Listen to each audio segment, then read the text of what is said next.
안녕하세요 3학년 여러분. 오늘은 선생님이랑 8단원 글의 흐름을 생각해요 256쪽부터 261쪽까지를 같이 공부를 해볼 거예요. 다같이 국어 교과서 256쪽 펴고 오늘 어떤 공부를 하는지 한번 같이 살펴보도록 하겠습니다. 자, 256쪽을 보면 위에 글의 흐름에 따라 내용 간추려 쓰기 라고 되어 있네요. 그래서 우리가 이번 8단원은 우리 글의 흐름을 생각하는 거였잖아요. 그래서 이번 시간에는 그 글의 흐름을 여러분들 찾고 내용을 간추려 써보는 그런 활동을 한번 해보도록 할 거예요. 자, 그래서 일단 글을 먼저 읽어볼 텐데 거기 1번 같이 보도록 할게요. 다음은 직업체험관에 다녀와서 쓴 글입니다. 시간 흐름과 장소 변화를 생각하며 즐거운 직업체험을 읽어봅시다 라고 되어 있네요. 그래서 중요한 건 여러분들 시간 흐름과 장소가 어떻게 변화하는지를 잘 생각하면서 이 글을 읽어보는 거예요. 과연 어떤 글일지 아마 직업체험을 하는 그런 글일 것 같은데 한번 선생님과 읽어보도록 할게요. 즐거운 직업체험. 오래전부터 기다려오던 직업체험학습을 가는 날이다. 학교에서 모두 함께 출발해 10시에 직업체험관에 도착했다. 도착하자마자 우리 반은 모든 별로 흩어졌다. 우리 모둠은 나, 민기, 혜정, 병주까지 4명으로 모두 활발한 친구들이다. 우리 모둠은 가장 먼저 소품 설계관으로 출발했다. 소품 설계관은 작은 소품을 설계하고 직접 만들 수 있는 곳이다. 체험학습 계획을 세울 때 민기가 집안 어른들께 선물로 드릴 만한 물건을 만들면 좋겠어 라고 의견을 냈기 때문에 소품 설계관을 첫 번째 체험활동 장소로 정했다. 민기는 어머니께 드릴 머리끈을 만들고 나는 할아버지께 드릴 손수건을 만들기로 했다. 내 손으로 만든 소품이 어딘가 부족해 보였지만 기분만은 진짜 디자이너가 된 것 같아 뿌듯했다. 디자이너 체험을 끝내자 거의 11시가 되었다. 우리는 제빵사 체험을 하려고 제빵학원으로 갔다. 제빵학원 앞에는 크게 크림빵이라고 적혀 있었다. 체험관 안으로 들어가자 체험관 선생님께서 밀가루를 나누어 주셨다. 체험관 선생님께서 알려주시는 차례를 그대로 따라해서 크림빵을 완성했다. 제빵사 체험을 마치고 나오니 거의 12시가 되었다. 우리 모둠은 중앙광장에서 아까 만든 크림빵과 각자 싸온 점심을 먹으며 다른 모둠 친구들과 체험활동 이야기를 나누었다. 효진은 공항에서 한 비행기 조종사 체험이 가장 재미있었다고 했고 준우는 문화재 발굴 현장에서 문화재를 찾는 체험이 가장 재미있었다고 했다. 점심시간이 끝난 오후 1시 소방서에서 병주가 가장 기대하던 소방관 체험으로 활동을 시작했다. 소방관 복장을 하고 소방차를 타고 출동하고 불이 난 곳에 물도 뿌렸다.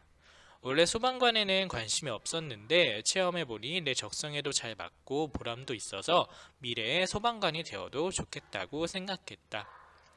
소방관 체험을 마치고 나서 시계를 보니 2시가 조금 넘었다. 2시 반까지 버스에 타기로 우리 반 선생님과 약속했기 때문에 아쉽지만 체험활동을 끝낼 수밖에 없었다. 다음에 이어서 읽어보도록 할게요. 돌아오는 버스 안에서 선생님께서 말씀하셨다. 오늘 체험활동이 재미있었나요? 세상에는 직업체험관에 있는 직업 외에도 수많은 직업이 있어요. 여러분이 앞으로 직업의 세계에 관심을 가지고 살펴본다면 여러분에게 딱 맞는 직업을 찾을 수 있을 거예요. 선생님 말씀을 들으며 앞으로도 직업의 세계에 관심을 두어야겠다고 생각했다. 이번 체험은 내 미래를 진지하게 생각해 볼 수 있는 좋은 경험이 되었다.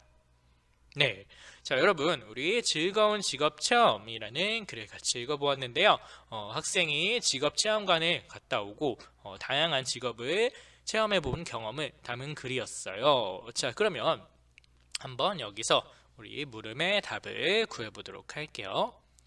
2번 즐거운 직업체험을 읽고 물음에 답해봅시다. 그리고 1, 2, 3번이 있죠. 가장 먼저 소품 설계관으로 가기로 정한 까닭은 무엇인가요? 그리고 소방관이 되어도 좋겠다고 생각한 까닭은 무엇인가요? 직업체험관에 다녀와서 생각한 것은 무엇인가요? 3가지 질문이 있는데요. 여러분들 잠시 영상을 멈추고 이 3가지 질문에 답을 한번 적어보도록 할게요. 그래서 답을 다 적은 학생들만 영상을 다시 재생해 주세요. 네, 한번 같이 확인해 보도록 할까요? 네, 첫 번째는 가장 먼저 여기서 소품 세계관을 가기로 정한 까닭. 왜 소품 세계관을 가장 먼저 갔죠? 맞아요. 바로 집안 어른들께 선물로 드릴 만한 물건을 만들기 위해서 라고 민기가 처음에 의견을 냈죠. 그래서 친구들이 동의를 해서 가장 먼저 소품 세계관으로 갔어요. 그래서 저렇게 적으면 되고요. 2번, 소방관이 되어도 좋겠다고 생각한 까닭. 이 글쓴이가 왜 소방관이 되어도 좋겠다고 생각했나요? 적성에도 잘 맞고 보람도 있는 것을 깨달았죠. 소방관 체험을 하고 그래서 소방관이 되어도 좋겠구나 라고 생각을 했어요. 자, 그럼 3번 직업체험관에 다녀와서 생각한 것은 무엇이었나요? 앞으로도 직업의 세계에 관심을 두어야겠다. 그리고 내 미래를 진지하게 생각해 볼 수 있게 되었다. 이런 것들이었죠. 그래서 직업체험관 이런 거 여러분 나중에 우리 코로나가 좀 이제 없어지고 하면은 아마 자주 갈 기회가 있을 거예요. 그래서 여러분들도 직접 가서 여러분들에게 적성에 맞는 직업을 찾는 것도 좋은 경험이 되겠죠. 자, 그럼 3번 즐거운 직업 체험에서 파란색으로 쓰인 부분처럼 아까 앞에 여러분 파란색으로 쓰인 글자들이 있었죠. 이것처럼 글의 흐름을 알 수 있는 부분을 더 찾아서 써보래요. 앞에 256쪽을 보면은 여러분 나와 있었어요. 10시랑 학교 직업체험관이 파란색 글씨로 되어 있었는데요. 이거 이외에 여러분들이 시간 흐름을 알 수 있는 부분과 장소 변화를 알 수 있는 부분을 나타내는 단어를 한번 찾아보세요. 마찬가지로 이것도 여러분들 영상을 잠시 멈추고 다 한 학생들만 영상을 재생해 주도록 할게요. 어때요? 좀 찾아보았나요?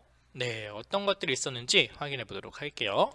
자, 바로 시간 흐름을 알 수 있는 부분은 11시, 12시, 1시, 2시 이렇게 시간을 나타내는 표현들이 있었고요.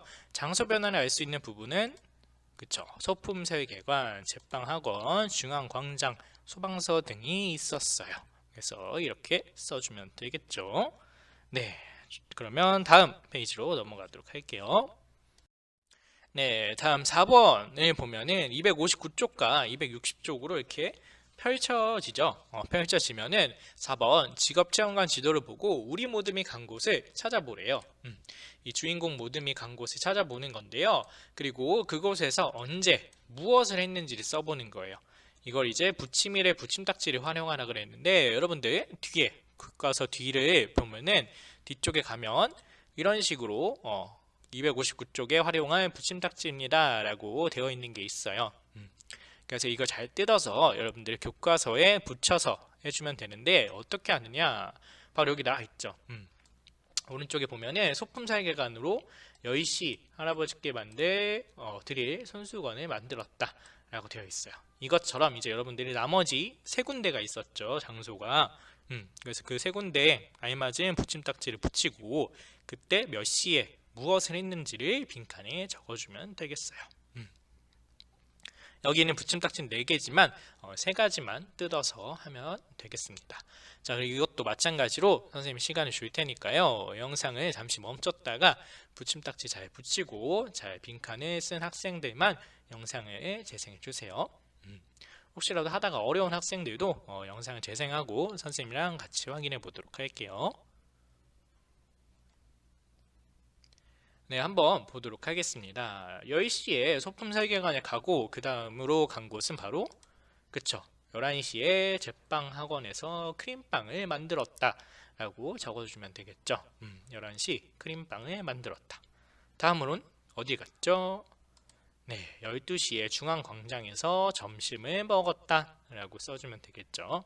12시에 크림빵이랑 각자 싸운 음식을 먹었다. 다음 그치, 소방서에 가서 1시 소방관 체험을 했다. 소방관 체험을 했어요. 이렇게 적어주면 되겠죠. 그래서 이런 식으로 시간과 장소에 따라서 언제 무엇을 했는지를 우리 한번 확인을 해보았어요. 네, 다음은 261쪽의 5번인데 직업체험관에 견학을 가면 어디에서 여러분들이 체험을 하고 싶은지를 적어보는 거예요. 방금 전에 나와 있던 그 지도에 있던 직업체험관에 견학을 간다면 어디에서 여러분들 어떤 체험을 하고 싶은지 여기에 적는 거죠. 체험하고 싶은 곳 그리고 하고 싶은 체험 예를 들면은 이렇게 제빵학원 아니면 방송국 이런 식으로 적어보는 건데, 혹시라도 선생님 저는 다른 직업도 체험하고 싶어요, 이 지도에 없는 다른 직업을 체험하고 싶어요 하는 학생은 또 여기다가 추가로 써도 좋아요. 그래서 이것도 마찬가지로 잠시 시간을 줄 테니까 한번 곰곰이 여러분들 하고 싶은 거 생각해 본 다음에 빈칸에 적어 보도록 할게요. 4개까지 안 나온다. 선생님 저는 생각을 해봤지만 4개는 안 돼요 하는 학생은 뭐 2개, 3개 적어도 좋으니까요.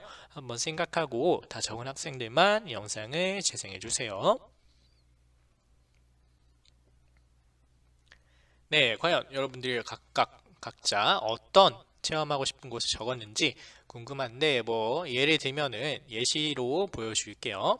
뭐 은행, 선생님 저는 은행을 체험하고 싶어요. 뭐 왜냐하면은 예금한 돈이 어떻게 보관되는지 알고 싶기 때문에 은행을 한번 체험하고 싶어요 라고 적을 수 있겠죠. 또는 선생님 저는 경찰서요, 경찰서에서 경찰이 진짜 어떤 일을 하는지, 도둑들을 잡는지 그런 것들을 알고 싶어요 라고 적을 수 있고요. 혹은 선생님 저는 병원이요, 병원에서 의사나 간호사분들이 어떤 것을 하는지 체험을 하고 싶어요. 아니면 선생님 저는 학교요, 학교에서 진짜 선생님이 되어서 우리 학생들을 직접 가르치면 어떤 느낌일지 궁금해요 라고 적을 수 있겠죠. 어떤 느낌일까? 선생님이 되어서 가르치면 어떤 느낌일까? 나를 가르친다는 게. 그래서 그게 궁금해요 라고 적을 수 있겠어요. 이런 식으로 직접 체험하고 싶은 곳을 한번 적어보는 활동이었고요. 이제 마지막 262쪽에 6번, 글의 흐름을 생각하며 자신의 경험을 간추려 써봅시다.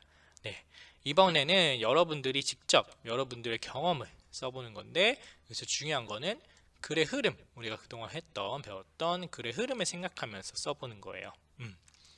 그래서 이거는 여러분들 지금 직접 수업 시간에 잠시 영상을 멈췄을 때 해도 되고요. 생각이 좀 안 난다, 시간이 필요해요 하는 학생은 숙제로 해도 좋아요. 숙제로.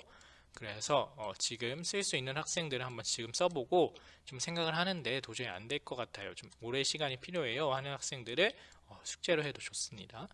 그래서 어떤 경험을 쓰고 싶은지, 여러분들이 어떤 경험을 쓰고 싶은지를 한번 생각을 해서 여기다 적어 보고요. 그 다음에 2번, 내가 생각한 경험을 간추렸을 때, 중요하죠, 간추렸을 때 어떤 글의 흐름으로 쓰는 것이 어울릴지를 여기다 동그라미 하는 거예요. 시간으로 할지 아니면 장소로 할지 일의 차례로 할지. 그래서 직접 여기다가 3번에 쓰는 것까지 하면은 완성인데, 선생님 좀 어려워요 하는 학생들이 있을 수 있으니까 한번 예시로 보여주도록 할게요. 일단 내가 어떤 걸 쓰고 싶은지 먼저 생각을 해야겠죠. 선생님 저는 뭐 도자기 만들기 체험했던 경험을 써보고 싶어요. 아니면 현장학습 갔던 거, 방금처럼 직업체험이나 현장학습을 갔던 걸 쓰고 싶어요 라고 할 수도 있고요. 여기서 여러분 중요한 건 글의 흐름, 어떤 흐름으로 쓸 건지를 나타낼 수 있는 경험이면 좋겠죠. 그리고 선생님 저는 운동회 때, 작년 운동회가 기억이 나요. 운동회 때 어떤 활동들을 했는지 쓰고 싶어요 라고 적을 수 있고요. 또는 어제 있었던 일을 시간 순서대로 써보고 싶어요. 혹은 로봇을 조립할 때 어떤 순서로 조립했는지를 적어보고 싶어요. 아니면 친구와 놀았는데 어디 가서 놀았던 건지를 써보고 싶어요. 이런 식으로 정할 수 있겠죠. 그래서 이렇게 주제를 하나 정하고 그 다음에 내가 어떤 글의 흐름으로 쓰면 좋을지 여기다가 동그라미 표를 하는 거죠. 저는 시간 흐름으로 하는 게 좋을 것 같아요. 아니면 장소를 이동하면서 했던 일이기 때문에 장소로 변화하면 좋을 것 같아요. 아니면 뭐 일의 차례, 첫째, 둘째 이렇게 일의 차례로 하면 좋을 것 같아요 라고 동그라미 표를 하고요. 이제 마지막으로는 이런 식으로 글을 쓰는 거예요. 도자기 박물관을 둘러보고 체험관으로 이동하여 도자기를 만들었다. 그래서 여러분 이제 이번 글의 중심은 글의 흐름을 생각하는 거였죠. 글의 흐름. 그래서 뭐 먼저, 두 번째, 아니면 세 번째, 네 번째, 마지막으로 이런 식으로 일의 차례, 이 친구는 일의 차례를 쓴 거죠. 그래서 이렇게 글의 흐름을 쓸 수 있는 경험을 여러분들 정의해서 한번 적어보는 활동이에요. 그래서 지금 잠시 영상을 멈추고 이렇게 예시 자료처럼 한번 여러분들 경험을 써도 좋고요. 선생님 저는 좀 시간이 필요해요. 잘 생각을 해보고 해볼게요 하는 학생들을 숙제로 이번 영상이 마치고 나중에 집에서 숙제로 한번 해봐도 좋아요. 자, 그래서 오늘은 글의 흐름에 따라서 내용을 직접 간추려 써보는 것까지 해보았는데요. 조금 어렵게 느껴질 수도 있는데 사실 여러분들이 경험한 것을 어떤 시간의 흐름대로 혹은 장소의 변화 혹은 일의 차례 순서대로 쓰는 건지만 잘 생각해서 쓰면은 우리 3학년 학생들 여러분 모두 다 쓸 수 있는 그런 글이기 때문에 너무 어렵지 않게 생각하고 차근차근히 하면 좋겠어요. 그래서 오늘도 우리 국어 8단원 한번 같이 공부해 보았고요. 오늘도 너무 수고 많았고 다음 시간에 또 만나도록 하겠습니다. 안녕.